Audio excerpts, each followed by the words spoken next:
నేను మీ ఆకాశవాణి. నేను చెప్పే కథ నుండి మీరేం నేర్చుకున్నారో కామెంట్ చేయండి. ఒకప్పుడు ఒక అందమైన గులాబీ పువ్వు ఉండేది.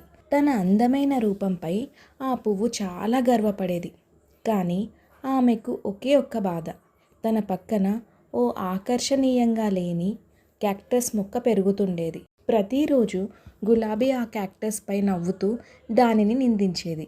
క్యాక్టస్ మాత్రం శాంతంగా ఉండేది. చుట్టూ ఉన్న మొక్కలు, పూలు, చెట్లు గులాబీకి సలహాలు ఇచ్చి ఆ క్యాక్టస్ను కించపరిచే పని మానేయమని చెప్పినా గులాబీ మాత్రం తన అందం మీద గర్వంతో వినలేదు. కాలక్రమంలో వసంతం ముగిసి ఎండాకాలం వచ్చింది. వర్షాలు పడకపోవడంతో గులాబీ తడిసి వెలిసి తన అందాన్ని కోల్పోయింది. ఒక రోజున ఆమె గమనించింది. ఒక పిచ్చుక క్యాక్టస్ను తన ముక్కుతో నీళ్లు త్రాగుతుండగా చూసింది. ఆ దృశ్యం చూసి గులాబీకి సిగ్గేసింది.